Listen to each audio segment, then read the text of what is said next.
새해 복 많이 받으십시오. 리차드 양수입니다. 오늘 1월 3일 월요일 지금 현재 시각 오후 4시 정각입니다.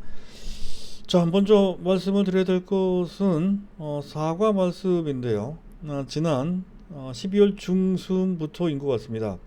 최근까지 제가 제 개인적인 사정 때문에 방송을 하지 못했습니다. 이 점 대단히 죄송스럽다는 양해 말씀을 먼저 드리고요. 어찌됐든 뭐 그 사이에 일단 시장에 큰 변화는 없었죠. 그래서 뭐 그나마 다행이다 싶고요. 또 한편으로는 좀 답답했던 그런 상황이 계속 지속됐다라고 이제 할 수가 있겠습니다. 자, 새해 들어서 시장이 좀 잘 풀리고 말이죠. 그리고 또 우리 종목이 좋은 시세를 분출했으면 좋겠는데 전체적으로 봤을 때 상황은 그리 뭐 나쁜 것 같지는 않죠. 비록 미국이 긴축 모드에 들어선다 하더라도 그에 의한 충격보다는 오히려 그 반사적인 긍정적 반응이 나올 것으로 그렇게 이제 기대가 된다는 것인데 시장 참가자들의 평균적인 시각도 일단 그런 식으로 긍정적인 것 같습니다. 그래서 조금 낮게 보는데도 3,200포인트 정도 조금 긍정적으로 보는 그런 증권사 등은 약 3,500포인트 정도까지 갈 수도 있겠다. 뭐 이런 식의 비교적 낙관적인 전망을 하고 있는 그런 상황인데요. 그런데 상황에 따라서는 그것보다 훨씬 좋아질 가능성도 다분히 있다는 것이죠. 계속 11월 달부터 강조드렸던 삼성전자 때문에 그렇습니다. 그래서 우리가 예상하고 기대했던 대로 삼성전자가 시장을 주도하는 그런 경우에는 종합지수 3,500 정도가 아니라 4,000포인트 근처까지도 가능하고요. 그리고 내년 정도 2023년이 되겠죠. 그때는 종합지수 5,000도 가능하죠. 그럴 경우는 삼성전자가 아마도 주가를 봤을 때 한 15만 원 훌쩍 넘어가는 근 20만 원이 될 수도 있는 그런 상황이 될 수도 있겠다. 그렇게 예상도 좀 해보고요. 기대도 좀 할 수 있을 것 같습니다. 따라서 지금부터는 더욱더 삼성전자에 더욱 심혈을 좀 기울일 필요가 있다는 점을 먼저 말씀드리고자 하고요. 오늘은 삼성전자가 왜 중요한지 그 수급을 통해서 판단을 좀 해보는 시간을 갖도록 하겠습니다. 그리고 또 한 가지 반도체 못지않게 중요한 파트가 이른바 신기술주 테마인데요. 거기에는 뭐 현재 메타버스나 NFT 그리고 비트코인 등의 암호화 화폐 같은 이런 분야가 그 파트가 되죠. 이 파트가 또 상당히 중요합니다. 작년에도 뜨거웠지만 금년에도 상당히 각광을 좀 받을 소지가 높다는 것은 그와 관련된 글로벌 전망 때문에 이제 그런 것인데 왜 그런지 전반적인 상황을 한번 들여다볼 필요가 있어서 그것도 좀 말씀드릴 필요가 좀 있을 것 같고요. 자, 그리고 시간이 되면 우리 포트폴리오를 전반적으로 간단하게 점검을 해보는 시간과 함께 마지막으로는 자, 우리가 반도체 관련으로 두 가지를 제가 추천을 드리고 있죠. 삼성전자와 또 현재 작은 종목으로서 하나 마이크론을 제가 말씀을 드리고 있는데요. 자, 하나 마이크론도 괜찮아요. 하나 마이크론 말고 추가적으로 한 종목 정도 더 추천을 드리고자 한다면 가장 안정적인 종목으로서는 원익 IPS, 이건 바닥권에 있죠. 원익 IPS 크게 보면 바닥권입니다.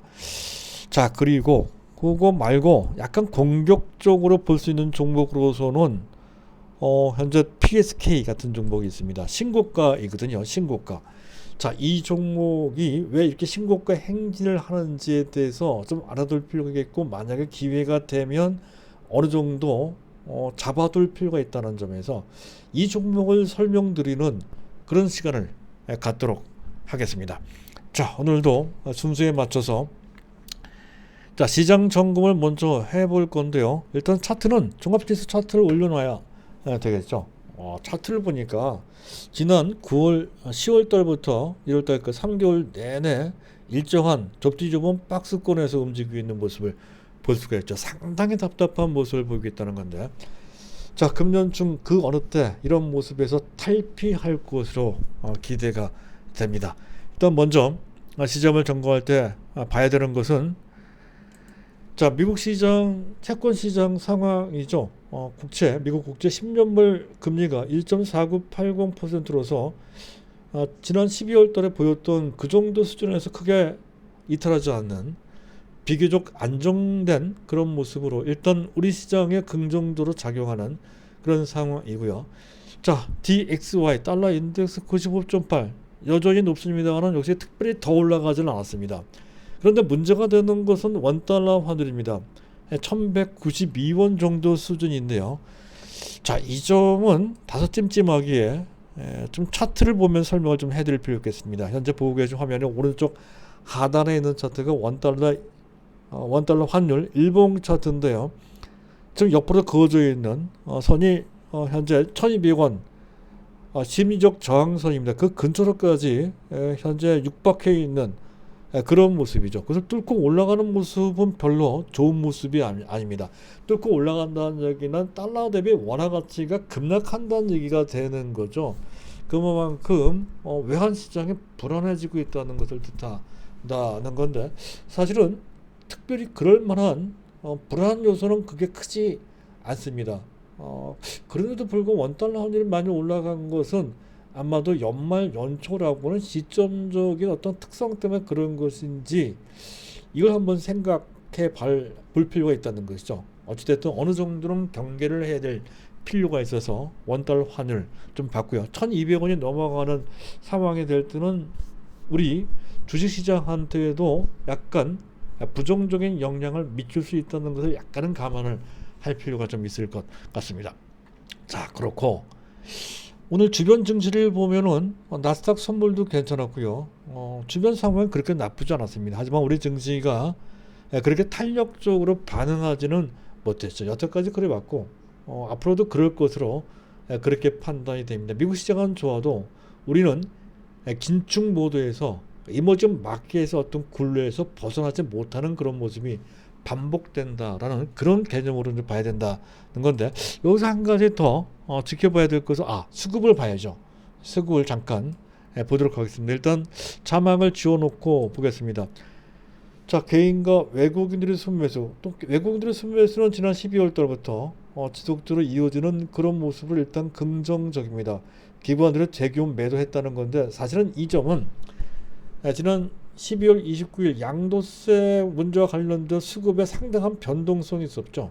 현재 일반 개인들이 하루아침에 3조를 매도하고 그 다음날 다시 또 사고하는 그런 상황과 관련돼서 아직까지는 깨끗하게 그것이 정리되지 않는 가운데 나타난 일시적인 현상인 것으로 판단이 됩니다. 즉 외국인들의 대규모로 순매수 또 기관들의 대규모로 매도한다고 해서 특별한 의미를 부여할 수는 없다는 것인데 어쨌든 전체적으로 봤을 때 일단 외국인들이 12월 달 들어서는 삼성전자를 중심으로 해서 조금씩 우리 시장을 매수하고 있더라 하는 그런 추이는 충분히 우리가 확인할 수가 있겠습니다. 일단 긍정적이다. 수급을 통해서 본다는 말이죠. 자, 그렇게 이제 볼 수가 있겠고요. 자, 그런데 반드시 낙관적인 것만 있는 것은 아닙니다. 자, 베이시스를 잠깐 보도록 하겠습니다. 선물지수와 코스피 200지수와의 차이를 베이시스라고 하는데 배당 낙일이 있었던 12월 29일 날 말씀드렸었죠. 그날을 기점으로 해서 베이시스 그동안 마이너스 4에 있었던 베이시스가 정상화된다 했던 건데 정상화가 되긴 됐습니다. 그렇다고 한다면 지금 건강한 강세장이라고 한다면 뭐 보합장도 마찬가지입니다. 건강한 강세장, 건강한 보합장세 정도라고 한다면 베이시스가 최소한 0.5 내지 1.0 정도로까지 올라가 있어야 되는데 장중 내내 0에 수렴되어 있거나 지금 마감 지수는 마이너스 0.2 정도에 있습니다. 뭔가 조금은 지수가 올라가기가 조금 꺼림직한 상황임을 보여주는 그런 신호가 된다는 거죠. 따라서 지금 현재 상황 객관적으로 본다면 다소 불리한 환율도 그렇고 근데 수급은 또 괜찮단 말이죠. 전반적으로 주변을 둘러싼 상황이 그렇게 나쁜 것 같지도 않고요. 그렇다고 한다면 종합지수는 일정 기간 계속 박스권에 갇힐 가능성이 높다는 관점이고 그런 과정에서 은근슬쩍 삼성전자가 조금씩 올라가는 삼성 그런 면에서 본다면 삼성전자의 주가 상승의 속도는 매우 더딜 것으로 예측되기는 합니다. 하지만 그런 식으로 가다가 어느 순간 치어 올라가는 수순이 나온다, 이런 정도의 윤곽을 그릴 수가 있겠습니다. 일단 그런 정도 보시도록 하고요. 또 한 가지 봐야 되는 것은, 요거는 자막을 통해서 보겠습니다. 2021년도 수급을 보게 되면 개인들이 상당히 많이 매수한 것을 볼 수가 있습니다. 코스피에서 65조 9천억, 코스닥에서 10조 9천, 합계 76조 8천억. 작년에도 양시장 합계 63조 5천 정도를 순매수했습니다. 어마어마한 순매수했죠. 또 반면 외국인들은 25조 6천, 작년에도 24조 원 정도 순매도를 했거든요. 2년 연속 대규모로 순매도를 하더라는 것이고, 기관들도 또한 마찬가지라 말이죠. 기관들도 38조 6천억, 작년에도 한 25조 정도 순매도를 하는 그런 모습, 2년 연속 초대규모로 순매도하는 그런 모습으로 개인들의 순매수와 대별되는 모습을 보였다는 것은 여기에 상당한 의미가 있다는 거죠. 잠깐 짚고 넘어가도록 하겠습니다. 일단 개인들이 2년간 약 140조, 또 외국 시장 매수도 있으니까 그것까지 합치면 거의 165조 정도 되는 초대 규모의 순매수를 2년 동안 해왔습니다. 그것은 두 가지 의미가 있죠. 한 가지는 시장과 시장, 금융시장 내에서 채권 시장이나 기타 시장에서 주식 시장으로 자금이 이동되고 있는 머니 무브라는 개념이 하나 있고요. 또 한 가지는 한 집안, 한 가게 자산의 구성이 그동안은 여전히 부동산 가격의 강세를 유지하고 있지만, 그래도 전체적인 비중으로 봤을 때 그런 쪽 절대적인 비중을 차지하고 있는 부동산에서 금융자산 비중이 점차 높아지는 첫 단계 이르고 있다는 것을 뜻합니다. 가계 자산의 근본적인 변화와 관련되어 있는 대변화, 이것을 이쪽 시장의 패러다임 시프트라고 할 수 있는 구조적 변화가 만들어지고 있다는 것이죠. 일회적인 일반 개인들 동학개미 혁명이 아니다는 관점으로 보실 필요가 있는 그런 대목이 되겠고요. 자, 외국인들이 2년간 50조 순매도했다는 것도 2년을 놓고 봤을 때는 사상 최대 매도입니다. 하지만 그들이 매도했던 것은 팬데믹과 관련해서 일단 위험 자산에 대한 회피 현상 때문에 그랬던 측면이 있고, 그리고 반도체가 오늘 금년에 안 좋았죠. 그것 때문에 집중적으로 매도한 것에 불과하죠. 순환적으로 매도하거나 일시적으로 매도한 측면이 상당히 높습니다. 따라서 시장이 정상화되고 반도체가 좋아지면 당연히 그들은 컴백한다는 건데, 그 컴백의 원년이 금년이 된다는 거죠. 대단히 중요한 수급적 구도가 현재 밑바탕에 깔려 있음을 우리가 볼 수가 있습니다. 자, 그리고 2021년도 작년에 외국인들이 집중 매도한 대상은, 전체 시장의 거의 대부분을 차지한 매도 대상은 바로 전기전자, 즉 반도체였습니다. 삼성전자 및 SK 하이닉스에 24조 9천억 정도나 집중적으로 매도했다는 거죠. 그들이 나빠서 매도한 게 전혀 아니죠. 단기적으로 순환적으로 일시 피해 나간 것에 불과했다. 그럼에도 불구하고 주가는 크게 안 빠졌습니다. 자, 그리고 연기금이 작년 한 해 24조 5천억 정도를 순매도했다는 건데, 이게 역시 삼성전자 나빠서 매도한 것은 아니죠. 국내 그들 운용자산, 전체 자산 중 국내 주식 비중이 워낙 높았기 때문에 원래 목표지 16.8%를 맞추기 위해서 부득불 시가총액 최상의 종목들을 차례대로 매도하는 과정에서 나온 그런 매물에 불과하다는 것이죠. 그중 삼성전자만 11조 원 정도를 순매도했다는 건데요. 작년 주 매도했던 데서 삼성전자, SK하이닉스, 네이버, LG화학, 현대차 등의 시가총액 상위 종목들이 나란히 포진되어 있다는 것에서 그 점을 알 수가 있고요. 그런 와중에 그들의 매수했던 종목들도 있긴 있습니다. 큰 규모는 아닌데요. 어쨌든 크래프톤 게임즈죠, 카카오페이, 또 하이브, SKIT 등의 작년에 국내 시장에 상장된 신규 상장 종목들, 그들 종목이 시가총액이 높으니까 기계적으로 자동적으로 매수하는 과정에서 매수했을 뿐이지 특별히 그들 종목이 좋아서 더 매수한 것은 아니다. 이런 관점에서 볼 수가 있겠습니다. 그 얘기는 적당한 상황이 되면 그들은 그동안 줄어났던 시총 상위주들을 다시 채워놓을 가능성이 높다.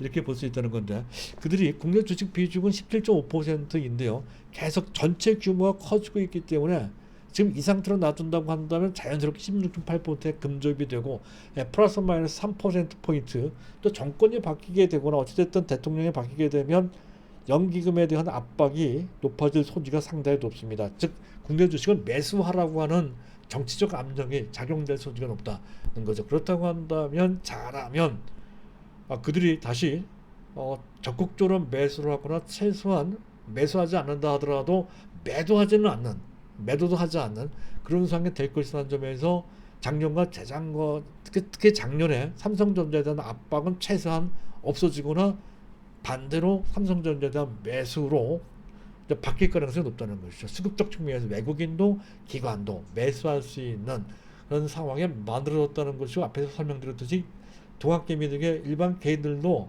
단기 물량은 빠져나온다 하더라도 구조적으로 매수한 장기 정성 물량은 전혀 나오지 않을 겁니다. 따라서 삼성전자의 수급 상황이 상당히 좋아짐을 알 수가 있다는 것이죠. 지금 당장 아니지만 그 어느 순간 그렇게 될 소리 상당히 높습니다.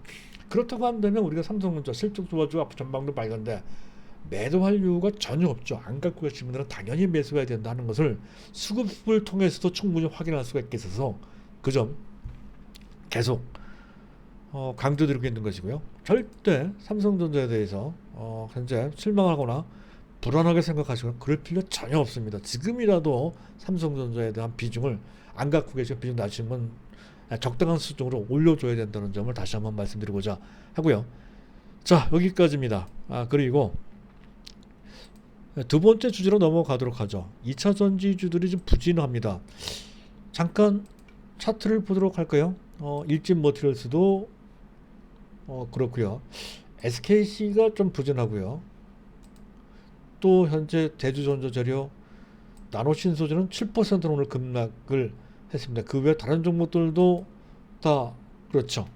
특히 오늘은 상당히 약했습니다. 또 전체적으로도 현재 주가가 횡보를 하거나 오히려 내려앉는 그런 모습으로 진행되고 있는 부진한 그런 모습인데 왜 그런지에 대해서 설명을 좀 드릴까 합니다. 일단 반도체 쇼티지 때문에 전기차 생산에 약간의 어느 정도의 차질이 생겼다는 거죠. 또 한 가지는 리튬, 코발트, 특히 중국 때문에 이들 2차전지 원재료 가격이 급등을 했다는 것. 심지어는 작년 연초 대비 연말 4배 이상 올라간 그런 원자재도 있습니다. 그러니 2차전지 전반적인 생산 원가가 높아지게 됐다. 수익성에 약간의 문제가 생겼다는 것이죠.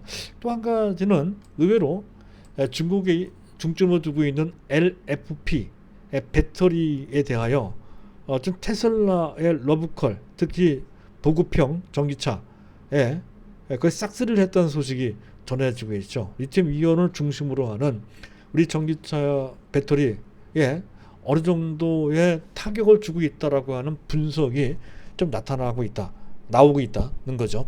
이런 거 약간 부담이 된다는 거고, 그리고 전기차 업체가 자체적으로 배터리를 생산하는, 즉 내재화하는 그런 추이로 진행되고 있다는 것도 은근슬쩍 부담을 준다는 거고, 테슬라가 다시 천슬라가 되긴 됐습니다만은 그러나 아직까지는 전체적으로 다른 기술주에 비해서 주가가 상대적으로 좀 부진합니다. 그런 측면.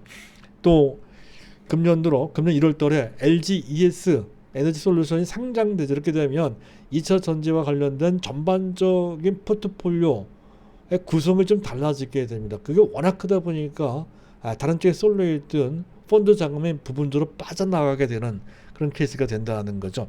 그리고 또 한 가지는 작년 초부터 또 재작년까지 따진다면 더욱더 2차 전지 관련주들이 상당히 많이 올라갔습니다. 그래서 전체 포트폴리오 주가 수준으로 봤을 때 그 균형이 좀 깨져 있는 상태죠. 그래서 2차 전지가 차제에 어느 정도 조정을 받으면 키 맞추기를 좀 해줄 필요가 있는 그런 상황과 맞닥뜨려졌다는 것이죠. 바로 이런 점 때문에 하락했다는 건데, 구조적인 문제, 펀더멘탈 문제, 시장 전체적인 문제는 아니죠. 수급에 간단한 어떤 순환적인 문제 또는 일시적인 문제, 그런 것들이거든요. 따라서 이 문제는 시간 지나면 자연스럽게 해소되게끔 돼 있다는 것이죠. 치명적인 그런 문제는 전혀 아닙니다. 그리고 현재 2차 전지 내재화 전기차 업체가 2차 전지를 내재화한다는 것도 장기적인 문제거든요. 지금 당장 적어도 2, 3년이 뭡니까? 한 5년 정도까지는 거의 전기차 업체가 그를 내재화하는 것은 사실상 불가능합니다. 따라서 최소한 2, 3년 정도는 2차 전지 업체들이 계속 승승장구한다. 특히 2차 전지 완제품을 생산하는 업체는 약간 차질이 있다 하더라도 그의 부품이나 또 원재료를 제공하는 업체들, 우리 종목이 그런 종목들이죠. SKC나 또 대주전자재료나 이들 종목은 부품 원재료를 2차 전지 소재를 제공하는 업체들이거든요. 이들 업체들은 거의 지장이 없고는 오히려 또 승승장구할 수 있는 계기가 주어진다는 거죠. 따라서 최근에 조정을 받는다고 해서 현재 불안하게 생각할 필요가 전혀 없습니다. 다만 지금 현재 이 상태에서 현재 당장 꺾어서 올라가기가 쉽지는 않은 측면이 분명히 있죠. 아직까지는 그들 악재적 요인들이 남아있기 때문에 당분간은 답답한 움직임을 할 가능성이 크다는 점을 염두에 두고 안 갖고 계신 분들은 조금씩 그들 종목 핵심이 되는 SKC나 또는 대주전자 재료를 매수해 주는 그런 타이밍으로, 기회로 그렇게 이제 봐야 된다는 거죠. 갖고 계신 분들은 눈 하나 깜짝하지 말고 여태까지 그래왔듯이 계속 가져가면 되겠다 하는 것에 대해 좀 말씀드리고자 하고요. 자, 그리고 2022년도 유망 분야를 한번 조금 스크린을 좀 해보도록 하겠습니다. 국내 10개 증권사에서 2022년도 금년도 유망 종목을 일단 소개를 했는데요. 가장 많이 거론된 종목은 계속 제가 강조드리고 있는 삼성전자이고요. 두 번째가 SKC, 세 번째가 거의 다 우리 종목이네요. 그리고 우리 종목과 약간 거리가 있는 종목이 기아차. 기아차 괜찮은 것 같긴 해요. 근데 지금 우리 삼성전자 하나만으로도 시가총액 상위 종목들을 다 커버한다고 해도 과언이 아니거든요. 그래서 기아차 하실 분들은 하십시오. 나쁘지는 않을 것 같습니다. 워낙 최근에 기아차가 획기적으로 많이 변해지는 것이죠. 현재가 나가는 차트가 기아차인데 차트상의 어떤 특별한 포인트는 잘 발견되지 않는데 일단 금년에 기아차를 많이 추천을 하고 있네요. 그리고 하이브가 있고요. 현대차, LG이노텍. LG이노텍이냐 LG전자냐 하는 건데 LG이노텍은 많이 올라갔죠. 그래서 제가 생각하기에는 LG전자도 나쁘지 않을 것으로 그렇게 판단이 됩니다. LG전자. LG이노텍도 상황에 따라 제가 좀 아쉬운 종목이 LG이노텍입니다. LG이노텍을 잡았으면 더 좋았을 건데 그 타이밍을 좀 놓쳤거든요. 적당한 저점에 나오면 LG이노텍 정도는 한번 노려볼 필요가 있는 그런 대상이 된다는 거죠. 애플과 관련돼서 더욱더 그렇습니다. LG이노텍은 모멘텀이 아주 강하다라고 할 수가 있겠습니다. 자, 그리고 미국 추천주도 나와 있는데요. 제 1순위가 애플, 또 마이크로소프트, 메타, 옛날 페이스북이죠. 그리고 엔비디아, 그리고 나이키, 또 ASML, 반도체 장비 업체죠. 그리고 테슬라, 디즈니, 아마존, 고어텍은 중국계 AR, VR 업체입니다. 그리고 플러그파워, 수소업체죠. 수소업체. 여기는 SK그룹이 지분 투자한 업체죠. 그전에 한번 제가 소개를 해드렸던 그 업체입니다. 그 업체가 이제 투자 대상이 된다는 것으로 국내 대형 10개 증권사 추천주로 올라와 있다는 건데요. 특징이 있죠. 반도체가 많이 들어가 있습니다. 삼성전자, SK 하이닉스, 또 사실은 애플은 좀 직접적인 관련은 없지만 간접적으로 관련되어 있는 것이고 애플, 그리고 ASML이 들어가 있죠. ASML. 그리고 전기차가 들어가 있죠. 전기차는 꼭 아니지만 플러그 파워 같은 종목들이 이제 그에 해당이 되고 기아차 또는 현재 현대차 같은 종목, 그리고 LG이노텍도 관련되어 있습니다. LG이노텍도 전기차, 미래차, 자율주행차 이런 것과 관련되어 있다는 거죠. 그리고 나머지는 상당 부분이 메타버스 등 신기술주들이 거기에 해당된다는 것이죠. 우리로 봤을 때는 네이버가 거기에 해당이 되죠. 네이버가 해당이 되고요. 자, 그럼 미국은 더 노골적으로 거기에 해당되는 종목들이 많습니다. 애플도 당연히 해당이 되고요. 마이크로소프트도 해당이 되죠. 메타는 거의 가장 직접적인 관계 업체고요. 그리고 엔비디아는 반도체이고요. 그리고 테슬라는 아니죠. 디즈니가 해당이 되죠. 디즈니, 아마존, 또 고고텍 같은 그런 종목들이 신기술주, 즉 코인이나 또는 메타버스 또는 NFT와 관련되어 있는 그런 업체들이 현재 유망한 종목으로 부상되고 있다는 거죠.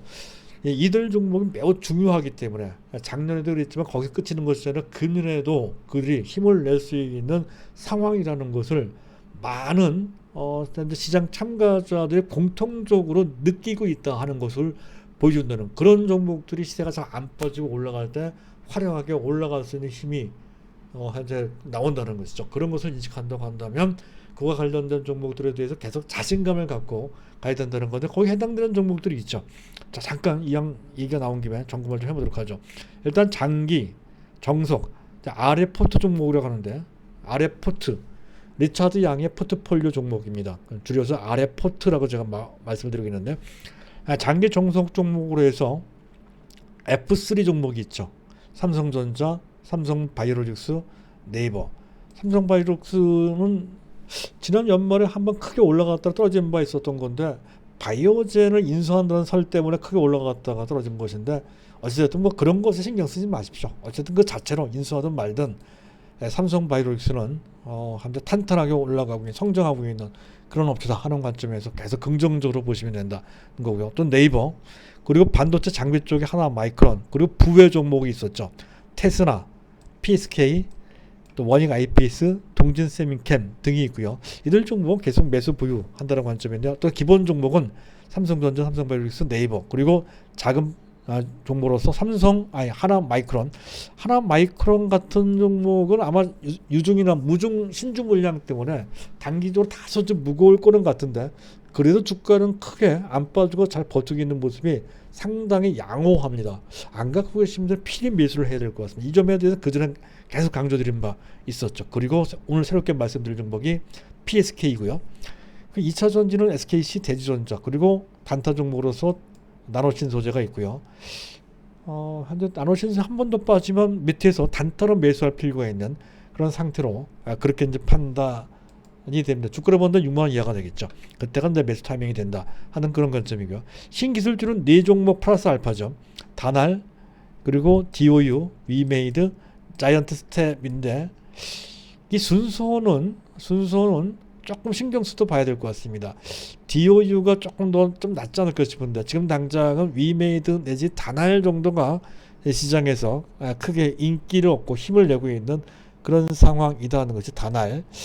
약간 차트로 봤을 때 약간 무겁습니다만은 위메이드는 이미 어느 정도 극복을 하고 위메이드도 만만치 않아. 어쨌든 이들 종목이 시장의 핵심이 되는 종목이다 하는 것이고 갖고 계신 분들은 계속 갖고 계시면 되고 안 갖고 계신 분들은 적당한 수준으로 둘 중에 하나 매수하셔야 된다 하는 거고요. DOU도 또 매수해야 된다는 거. DOU는 필수고요. 그 다날과 위메이드는 둘 중에 하나다 하는 관점으로 세 개 다를 갖고 있는 것도 나쁘지 않겠다 판단이 되고 자이언트 스텝도 여전히 나쁘지는 않을 것 같습니다. 자이언트 스텝도 그런 정도. 그리고 부외 종목으로 알체레가 있고요. 이 5개 종목 중에서 일단 기본적으로 2개 종목 정도는 갖고 있을 필요가 있다. 경우에 따라 3개. 그런 정도, 3개는 4개까지도 가능할 거는 같습니다. 그런 정도. 그리고 기타 종목으로 LG전자, KH 바텍, MTNX 등이 있습니다. 이들 종목은 그냥 보유하는 정도로 계속 보시면 이들 종목도 상당히 좋은 종목인데요. 그들 종목 일일이 설명하는 것은 오늘은 생략하도록 하겠습니다. 자, 그리고 마지막으로 PSK에 대해서 설명드리면서 끝낼까 합니다. 일단 PSK는 반도체 장비 업체로서 시세를 보면 다른 반도체 장비 업체와는 달리 신고가 행진을 하고 있는 어떤 특별성을 우리가 볼 수가 있죠. 자, 이 업체는 주로 세정 장비, 현재 감광액이나 특히 포토 마스크에 묻어 있는 여러 화학 물질을 깨끗이 닦아내는 그런 장비를 세정 장비라고 그렇게 이제 보시면 됩니다. 근데 이 장비도 상당히 여러 가지 종류가 있는 것 같습니다. 그중 현재 습식이 아닌 건식 장비 업체로서 세계적인 경쟁력이 있는 거의 독점적인 지위에 있는 그런 업체다. 이렇게 이제 알려져 있는 그런 업체다 하는 건데, 근데 실적이 갑자기 좋아졌다는 거죠. 2021년도 지금 매출액도 크게 늘었지만 중요한 것은 영업이익입니다. 영업이익이 205%, 매출액도 65%를 급증을 했고 영업이익이 964억 정도인데 작년 동기 대비 거의 3배, 작년 대비 재작년이죠. 재작년 대비 거의 3배 정도로 이렇게 급증을 했다는 거죠. OPM 영업이익률도 22.0%인데 이것도 거의 2배 정도 수준입니다. 일반 제조업체가 또 중소업체가 또 거래처가 삼성전자나 SK하이닉스 이런 쪽 대기업을 두고서 그 대기업한테 이런 정도의 마진을 낸다는 것은 상당히 획기적이죠. 10% 내주는 것도 10% 올리는 것도 그렇게 쉽지 않은데 무려 22%나 영업이익을 냈다는 것은 거의 경쟁력이 탁월하다는 것을 의미한다 이렇게 보시면 됩니다. 근데 갑자기 실적이 늘었어요. 근데 그것이 이례적인 것이 아니라 현재 내년에도 좋아질 것이다 하는 거죠. 내년에도 매출액도 4,800, 그럼 5천억 정도 될 것 같고 영업이익도 1,100억 정도로 현재 추가적으로 더 증가 추세를 계속 유지할 것으로 그렇게 예상이 된다는 거죠. 자, 여기까지 실적이 상당히 좋은데 그 실적이 호전세가 계속 유지된다는 그런 관점으로 보실 필요가 있겠다 하는 건데 이 호실적에 나온 배경이 중요하다라고 할 수 있겠습니다. 삼성전자가 최근 비메모리 반도체 파운드리 쪽 시설 투자를 확대하고 있는 상황이죠. 평택 공장, 그 중국의 시안 있죠. 시안 공장 시설 투자와 관련돼서 수혜를 받고 있다는 것이고요. 또 SK 하이닉스 D램 미사 공장도 그와 관련돼서 또 수요차로 떠오르고 있다는 것이고요.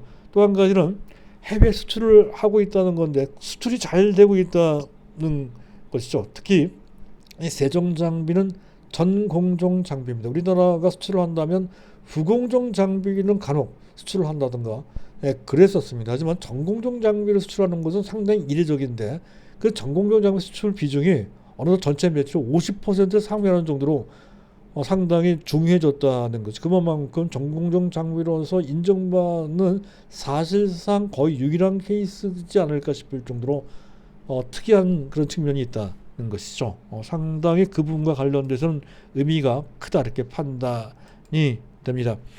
자, 그리고 그 수출 수요처 또 현재 그 반도체 장비 시장의 탑티어 가장 정상급에 있는 반도체 장비 업체다. 텍사스 인스트루먼트 정도 되지 않을까 싶은데요. 어쨌든 그런 업체다 하는 것도 일단 돋보인다는 거고요. 그리고 또 한 가지는 그 전에 수요처 주로 D램 쪽이었었던 건데 최근 들어서는 비메모리 반도체 또는 파운드리 쪽으로까지 확대되고 있다는 것이죠. 거기에 삼성전자의 그쪽 부분 시설 확대와 맞물려 있다는 것이고 거기에 또 장점이 있어요. 드라이 스트립, 건식 세정 이쪽 부분은 이 업체가 전 세계 가장 독점적인 경쟁력을 갖고 있다는 것이죠. 삼성전자에 대해서도 마찬가지고 SK하이닉스 기타 등등 해외 업체에 대해서도 마찬가지입니다. 이 부분은 이 업체가 세계 최고 그 기술력을 갖고 있는 사실상 그 부분 독점적인 지위에 있다는 것이 그렇고 또 전방 산업이 워낙 같거든요. 그리고 그 외에 다른 장비도 많이 포트폴리오 구축하고 있다는 것인데 구체적인 내용을 파악하기 그렇게 쉽지가 않습니다. 드라이 클리닝 내지 뉴 하드 마스크 스트립 또 엣지 클린 등의 장비 등이 망라되고 있다는 것도 또 한 가지 경쟁력이다 이렇게 설명되고 있습니다. 그리고 또 한 가지 의미가 있는 것은 저평가되어 있다는 것이죠. 금년 작년 실적 대비 EPS는 5,400원 정도 5,400원 작년 실적이거든요. 금년 예상 12개월 선행 기준으로 봤을 때 현재 EPS 예상 EPS는 6,300원 정도로 그렇게 추정이 예상이 됩니다. 6,300원 정도면 현재 PSK가 주가 52,800원이니까 현재 그렇게 많이 올라가 있어도 PER로 따진다면 불과 이게 9배가 안 되죠. 8.3배요? 8.4배. 8.4배밖에 안 돼요. 8.4배. 따라서 단기적으로 많이 올라간 것이 다소 부담이 되더라도 적당히 조정을 받고 예를 들어 주가를 본다면 5만 원 이하 그런 정도가 되면 사는 데 있어서 무리가 없을 것으로 그렇게 판단이 되고요. 만약 이것을 시장 평균 PR을 곱해서 판단을 해본다면 15배 정도 곱해야 되니까 9만 원 정도까지도 가능하다는 얘기인데, 현실적으로 9만 원까지 올라가면 상당히 부담이 되고 시간도 오래 걸리겠죠. 따라서 목표 가격을 한 7만 원 내지 7만 5천 원 정도를 보고 PSK에 저점하면 노려보는 그런 자세로, 굳이 단타할 필요까지는 없을 것 같습니다. 삼성전자의 주가 흐름과 그 궤적을 같이 하면서 그 흐름을 탈 것으로 판단되는데, 쫓아가면서 매수하기보다는 적당한 저점을 노려볼 대상이다 하는 정도로 보시면 될 것 같고, 그 자체가 부담이 된다라고 했을 때는 그러면 아예 그쪽에 많이 올라가는 종목을 쫓아가기 나쁘다 이렇게 판단되시는 분들은 눈 딱 감고 딱 감고 원익 IPS 정도를 매수해 두는 것도 나쁘지 않을 것 같은데, 근데 이 종목은 옆으로 횡보를 하면서 애를 먹일 소지가 좀 있다는 것을 염두에 둬야 되고, 단기적으로 봤을 때, 중기적으로 봤을 때는 아무래도 현재 신고가 행진을 하고 있는 PSK가 훨씬 더 유력하다 하는 점을 감안해서 적절히 자기 성향에 맞는 종목을 선택해서 현재 포트폴리오에 편입시키면 되겠습니다. 자, 오늘은 여기까지입니다. 감사합니다.